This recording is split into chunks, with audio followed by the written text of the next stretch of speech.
This video is about the lineage of a particular rifle like Private Bloggins here is holding. Oh, only it's a real one. Alright, Terry, you say, now what in the world is this? Doesn't look like a train, but too good not to make a video about. Those of you in the know are going to say, well, Terry, that's easy. That's a short magazine Lee Enfield from World War I. You think it is, eh? So, for this video, I've got this, which I just showed you. This is a World War I short magazine Lee Enfield, issued to the Canadians. It's been sporterized, so after World War I, people like Sears or Parker Hale would take these and they would remove all of this wood, right? And they would remove all this structure and the bayonet boss and whatnot, and sell them to the hunting market as .303 hunting rifles. Now, the reason why I'm having this in the video is to compare bits of it with this rifle, which did not start life, not even close, as a short magazine Lee Enfield. Just before we carry on, I'm gonna continue calling this the Smle, because short magazine Lee Enfield was shortened to SMLE, and of course it didn't take long before troops and everyone else started calling them Smles. This one was made in 1916. Now, the first hint that this was not a Smle is it's got Victoria's cipher, Queen Victoria, and it was made in 1893 at the Enfield factory, and it's a Mark II. The British hadn't adopted their smokeless powder yet. They were using their famous .303 round, but with black powder. And it wasn't until 1895 that they finally adopted smokeless cartridges. Therefore, the .303 cartridge in 1895 came with cordite. So this came from a Lee Metford. Now, a Lee Metford was based on the Lee receiver, bolt, reloading, magazine here. Okay, so Lee and Metford was named after the fellow that came up with the barrel rifling. The smokeless cordite, turns out, was hotter and had higher pressures and would wear out the Metford rifling pretty quick in tests. So Enfield factory came up with a new rifling, and hence was born the Lee Enfield. Now, the original Lee Metford was called the Magazine Lee Metford. And then in 1895, that was changed to the Magazine Lee Enfield. Not a whole lot of differences between them, except the rifling and the barrel. The parts were interchangeable. Well, it clearly started life as a Lee Metford. This is what this rifle would have looked like when brand new in 1893. When 1895 came around and they switched out the Metford barrel for the Enfield barrel, it still would have looked like this. So how much of this is still Lee Metford? Well, my research tells me this is an original Lee Metford magazine. The trigger group and the receiver is Lee Metford. Okay. The buttstock's Lee Metford. The butt plate is Lee Metford. And the trap. For the eagle eye among you, this top piece doesn't look like a Smle top piece right here, because it doesn't come all the way here, and it's shaped a little differently. This is the original Lee Metford piece. This is not, and certainly not this. What we have here is a bunch of markings on the buttstock, and I'll tell you what they're all about. War Department, British War Department, Royal Manufactory, RM Enfield. Okay, we already know it's an Enfield because it's on here too. Okay, it's a Mark II first class rifle. This is a Canadian marking for militia and defense, 1895 412. In 1895, the Canadian government ordered 40,000 new magazine Lee Enfields. However, the British were having trouble in South Africa. They had the First Boer War. And so when they were building their rifles, most all of that went to frontline service in the Empire in South Africa. So the Canadians ultimately only got, in this period, something like 1,200 of the original order of 40,000. So here's what the British did to help the Canadians while really not being able to supply them with 40,000 new Lee Enfield rifles. They took old Lee Metford rifles, they put a Lee Enfield barrel on it, and sold them on to the Canadians like that. So this is the 412th of the original 1,200 rifles that came to the Canadians. So fast forward, and the Canadians join up with the British in South Africa in the Second Boer War. The first troops that were sent on down to South Africa to fight carried this rifle in its magazine Lee Enfield form. I found on the Smithsonian's website this really cool film. It's over 3 minutes long. It's by Edison, and it shows The original 1,000 Canadian troops marching down through Quebec City and onto the ship to go to South Africa to the Second Boer War, this rifle would have been among them. This film is from October 30th, 1899, and I've cut together some scenes from it to show you. So these rifles come back to Canada and truck along in militia use, and eventually around 1904, they develop in England the Smle. Now the British and the Canadians, of course, aren't just going to take perfectly good old rifles and dispose of them just like that when they can do something about it. So they took this rifle and converted it to what we see here, okay? Now, there are some significant differences between this and a Smle, and I'll go through them right now. The most obvious difference is the receiver. When they built the SMLEs, they built this piece on here that allowed stripper clip loading. So you take the rounds, and here's a dummy round, practice round from 1923, and these would be all on a stripper clips, right? So you put the stripper clip in there, and you just with your thumb and load the magazine that way. As you can see, this doesn't have that, never did, although the wood they used to take the magazine Lee Enfield and turn it into a Smle did have that part milled out. It's milled for it, but it was just never, affixed. Another key difference is the Lee Enfield safety, which locks the bolt, okay? Now, this rifle, as a Mark II, Lee Metford, didn't have that feature. However, what it does have, along with every other Lee Enfield, is the half-cock feature. So it's half-cocked. Won't go off. Might be a round in the chamber. It's half-cocked. There's no safety as such, but it won't fire until I pull back, and then it'll fire. Another obvious difference is the Smles usually came with the disc right here. This does not. When you come around here, the profile of the shape here that protects the foresight is an ever slightly different profile than on the regular production Smles. Also, there's no number on here or marking. There's no War Department markings. There's no markings whatsoever on this piece. So how do I know when this rifle was rebuilt to match the Smle? Take off this original Lee Metford part. You look at the barrel here, and right there, there's a 09. There's all these, of course, marks, proofing marks, and various inspection marks over the years and whatnot. All normal. This thing is covered in markings all over the place. But this says 09. When it's stamped like that on a barrel, it usually means the rifle's rebuilt. Doesn't necessarily mean rebarreled, but certainly rebuilt in some significant way. And they stamp that right there on the Knox form. Now, given that it has some earlier inspection marks, this is the original magazine Lee Enfield barrel.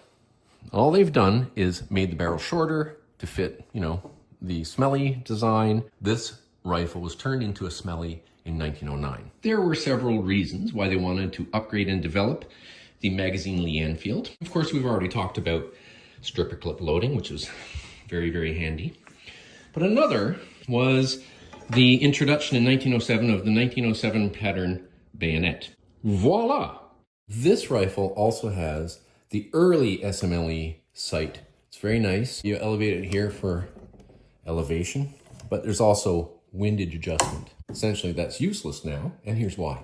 We'll talk about the next iteration of this rifle. I imagine World War I came along, and, well, we had the new SMLEs, and the reality is the modern SMLE, just before World War I, had the stripper clip loading, which everybody wanted.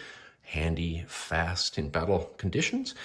Well, this doesn't have it. However, at this juncture, that's a moot point. The fact that the SMLE is clearly a superior rifle really didn't matter, because remember those 40,000 magazine Lee Enfields that Canada wanted to order that never arrived? Well, okay, that caused the Canadian government to look elsewhere. Enter the Ross Rifle Company. Now, Ross in Quebec made amazing sporting arms. Straight pull, great fine rifles, very accurate, won lots of international competitions, won at Bisley. I mean, just a fine, fine sporting arm. So they took their latest sporting rifle and turned it into the model M10 Ross, chambered in British .303, and the Canadian Expeditionary Force went off to war with it. Well, course, at the time, they didn't know it was going to be a disaster.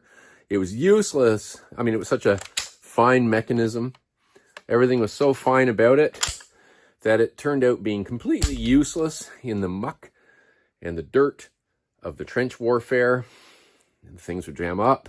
And of course, then it was so complicated a mechanism to strip down and clean out, especially under fire and when you're afraid or in the dark, that, you know, soldiers could easily put it together incorrectly, in which case the rifle would be unsafe to fire. But it did have this interesting sight that we didn't see the likes of until the Lee Enfield in World War II. But at this point in the history of the rifle that's the subject of this video, the Canadian government certainly wasn't going to issue it to any sort of operational troops. One note, though, about the Ross is that while the Canadian troops all wanted the Smle new ones, the Canadian snipers didn't. They wanted to keep the Ross because it was an excellent sniper rifle. It did yeoman service throughout the rest of World War I in the hands of snipers. So this rifle is never going to go to frontline service, not in World War I. So what are they going to do with it? Well, there's a hint right here. It's stamped DP, which means drill purposes only. Now, some people mistakenly believe that when a rifle has DP, it means the rifle's not serviceable, it doesn't work, it's dangerous to fire, so it's just going to be used to teach drill. That's not necessarily the case. The rifle might still be serviceable, but they've decided that for whatever reason, they're not going to issue it to troops, and it's going to be used for drill. It could be the rifling in this barrel was worn out. It was a barrel from 1895 after all. Who knows? This rifle likely spent the whole of World War I as a training rifle for drill. But Terry, you say, there's this strange mark on it. It says 22, number 2. Yes, the British and the Canadians and others started taking old rifles and older Smle conversions like this one and otherwise unserviceable rifles, and they started turning them into 22s. I have a reason to believe when this was turned into a 22 and why. The first systems they developed actually had it so that you could put more than one 22 round in here and load them by recocking. And there were other developments. This doesn't have that. But what it does have is this structure here. And it says Parker on it. Now, Parker Hale came into existence in 1908. And they made lots of parts for Lee Enfields. They did lots of work with the government. They made their own rifles. They made optics. They did the whole 9 yards. I have this Parker Hale catalog from 1937, which evidently belonged to the base commander at Bremerhaven in Germany. He must have been a sportsman. It's quite a substantial catalog. I mean, it has lots and lots and lots and lots and lots and lots and lots. Parker Hale was a big company. This piece is the mounting of a Parker Hale number 5 peep sight, and it was used for things like cadet target practice. So in Canada, we have the Royal Canadian Sea Cadets, the Royal Canadian Army Cadets, and the Royal Canadian Air Cadets. And from this time to today, competitive shooting is part of the cadet program using small bore, either 177 pellet or 22 caliber rifle. Lee Enfield rifles converted to 22 for cadet use utilized the Parker Hale sight initially. Now this mounting came out in 1925, so I suspect this was converted to 22 long rifle by Parker Hale, which had technicians or representatives here in Canada. Sometime about 1925 or thereafter, this rifle would have gone to a cadet corps to be used as target shooting. Now I can go on the market and I can find an original Parker Hale sight to put back on here if I really want to, and I might just do that. Even in 1937. There's the aperture sight fixing plate that is on this rifle. And here's kind of what it would look like. Peep sight. Boy, I'd like to have that. Now, the only other piece that's missing from the rifle is one of these. That's supposed to be right here. Another way that I know that the work was done by Parker Hale to turn this into a 22 is just how it was done. The Parker rifling is what they called it, where they would bore out the original 303 and they would put in a 22 liner that would be soldered in the length, you know? And it was so seamless, it's really hard to see. Same on this end. This is obviously the work of Parker Hale. The quality of the work on the bolt really does point toward Parker Hale as well. So we take the bolt out here, and you'll see where they've added this extra long extractor, and they've changed the inside of the bolt and the bolt carrier to have the offset firing pin for 22. The work is extremely fine. Just for comparison's sake, this one is the original 303, and this one is Parker Hale's work to turn it into a 22. So why don't we go test to see how it shoots? Now, I'm not going to put a regular 22 long in there, or long rifle, because in my setup here, I have a pellet trap that can take up to 22 caliber shorts. So this is a 22 caliber short, and they're subsonic. The only problem with the short is the rifling in the barrel is not designed for it. So a modern weapon like my Henry or other modern 22 rifles that can take either the short or the long, the rifling at the end, at the breech end of the barrel, the rifling gradually comes into rifling. But this rifle in the breech, the rifling just sort of starts. So there's the length of the case, right? And then the rifling starts.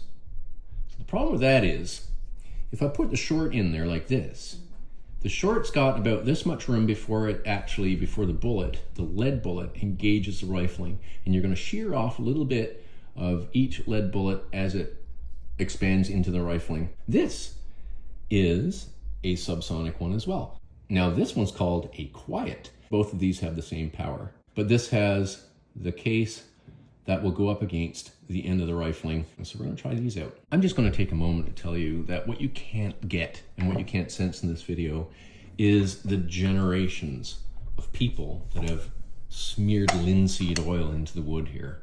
This was never finished with anything other than linseed oil, and you can smell it. It's absolutely wonderful. All right, so here I am at the Rousel pellet and BB range. I don't need ear protection to fire these. It's no different than hitting a hammer. So let's see how it goes. Awkward loading, of course. Seems to be okay in there. All right, now there is no safety. I could put it on half cock, but I'm not. Okay, so.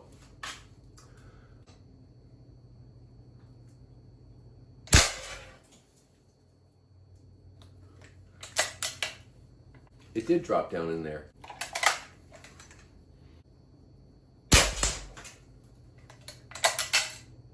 It did fall down into there where it's supposed to, so that's good. All right, so we're back inside now.